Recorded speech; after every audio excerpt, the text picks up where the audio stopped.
اگر تم ان بڑے بڑے گناہوں سے پرہیز کرتے رہو جن سے تمہیں منع کیا جا رہا ہے تو تمہاری چھوٹی موٹی برائیوں کو ہم تمہارے حساب سے ساقط کر دیں گے اور تم کو عزت کی جگہ داخل کریں گے۔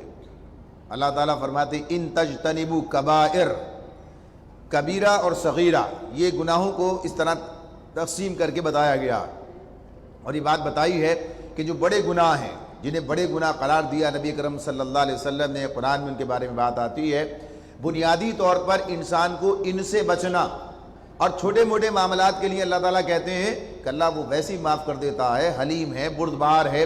ہم ذرا سی چیزوں میں سوچتے ہیں یہ کیسے اور وہ کیسے، اور سمجھتے ہیں بھائی اس میں کام خراب ہو جائے گا، حالانکہ جو بڑے بڑے معاملات ہیں جب انسان ان سے بچتا ہے تو چھوٹے سے بھی بچنے لگتا ہے۔ ایک بات تو یہ ہوتی ہے، اور دوسری بات پھر بھی جو کچھ ہو جائے اللہ تعالیٰ کہتے ہیں معاف کر دیتے ہیں۔ اور یہ جتنے گناہوں کی معافی کے وعدے ہیں، یعنی نماز کے ذریعے سے، وضو کے ذریعے سے، یہ سارے صغیرہ گناہوں کے بارے میں ہیں، کبیرہ گناہ کے بارے میں نہیں ہے۔ کبیرہ گناہوں کا معاملہ تو توبہ کے ذریعے ہوتا ہے، ختم، اس کا معاملہ کفارہ جس کے لیے کفارے کے ذریعے سے ہوتا ہے۔ تو کبیرہ گناہوں کے معاملے میں یہ بات یاد رہے کہ کون سے گناہ کبیرہ ہیں۔ ویسے نبی صلی اللہ علیہ وسلم سے پوچھا گیا، آپ نے بہت سی چیزیں باتیں بتائی ہیں، بنیادی طور پر یہ بات سامنے رہے سب سے بڑا گناہ کیا ہے؟ شرک ہے۔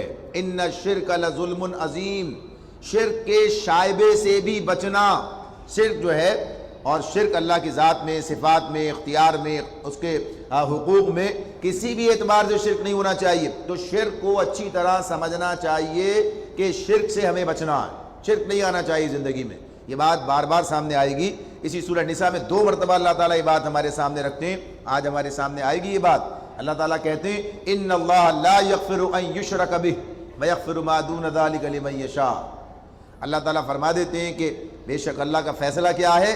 شرک کی بخشش نہیں، شرک کی معافی نہیں ہے، یعنی جو شخص مشرک مر جائے اس کے لیے دنیا میں فیصلہ ہے کہ جہنم میں جائے گا۔ اللہ تعالیٰ فرماتے ہیں اس کے علاوہ جن گناہوں کو جس کے حق میں چاہوں گا معاف کر دوں گا، لیکن شرک کا فیصلہ دنیا میں سنا دیا ہے، اس کی کوئی بخشش نہیں ہے۔ تو اس اعتبار سے سب سے بڑا گناہ ہے۔ پھر اس کے بعد اور بھی گناہوں کی بات ہے۔ نبی صلی اللہ علیہ وسلم نے فرمایا والدین کو تنگ کرنا، ان کا حق ادا نہ کرنا، شہادت زور یعنی جھوٹی گواہی دینا، زنا کرنا، قتل کرنا، چوری کرنا، یعنی یہ سب اس کے اندر آتے ہیں۔ اس کا ایک اصول اپنے سامنے رکھنا چاہیے، وہ یہ ہے کہ جن گناہوں کے بارے میں اللہ تعالیٰ نے کہا کہ اس کے مرتکب جہنم میں جائیں گے تو کبیرہ گناہ ہو گیا، جن گناہوں کے بارے میں اللہ رب العالمین نے اس کے مرتکبین پر لعنت کی، جیسے جھوٹ بولنے والوں پر اللہ کی لعنت ہے، تو یہ کیا ہے؟ یہ کبیرہ گناہ ہے۔ یہ جن گناہوں کے نتیجے میں اللہ تعالیٰ نے حدود قائم کی، یعنی سزا رکھی، زنا کی سزا حدود اللہ، چوری کی سزا حدود اللہ، قذف کی سزا حدود اللہ، یعنی سب کیا ہے؟ یہ سب کبیرہ گناہ ہیں۔ تو یہ سارے کیا ہو گئے؟ اس اعتبار سے یہ سارے کبیرہ گناہوں کے اندر شمار ہوتے ہیں۔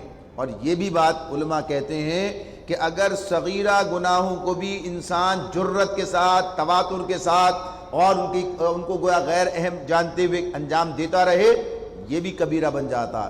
تو بہرحال گناہوں سے بچنا، تو اس میں یہی باتیں ہیں کہ جو بڑے بڑے گناہ ہمارے سامنے آ جاتے ہیں ان تمام گناہوں سے بچنے کی پہلا معاملہ یہی ہے۔ جیسے ہم کہتے ہیں، بات ہو رہی تھی پہلے کہ حرام سے بچنا اولین ہے، مکروہات تو اس کے بعد میں اس کا مقام آتا ہے۔ انسان مکروہات کے پیچھے پڑا رہتا ہے اور حرام کو جو ہے اختیار کر رکھا ہوتا ہے، فرائض کو چھوڑ رکھا ہے اور نوافل و مستحبات کے پیچھے لگا ہوا ہے۔ تو ترتیب درست ہونی چاہیے۔ ترتیب کیا ہے کہ ادائیگی میں فرض پہلے ہے، باقی چیزیں بعد میں ہیں۔ فرض ادا ہو جائے تو باقی معاملات جو ہیں اگر نہ بھی ہوں تو گزارا ہو سکتا ہے، اللہ تعالیٰ جو ہے پھر انسان کو رعایت دے سکتا ہے، لیکن جس نے فرض ہی ادا نہ کیا تو ساری چیزیں بیکار ہو جائیں گی۔ ایسے جو حرام میں ملوث رہا تو ظاہر ہے کہ اگر مکروہات کی پابند میں جو ہے احتیاط کرے کوئی فائدہ نہیں ہوگا، لیکن اگر حرام سے بچتا ہے اور پھر کہیں کوئی اونچ نیچ ہوتی ہے تو اللہ تعالیٰ سے توقع ہے کہ وہ معاف فرما دے گا۔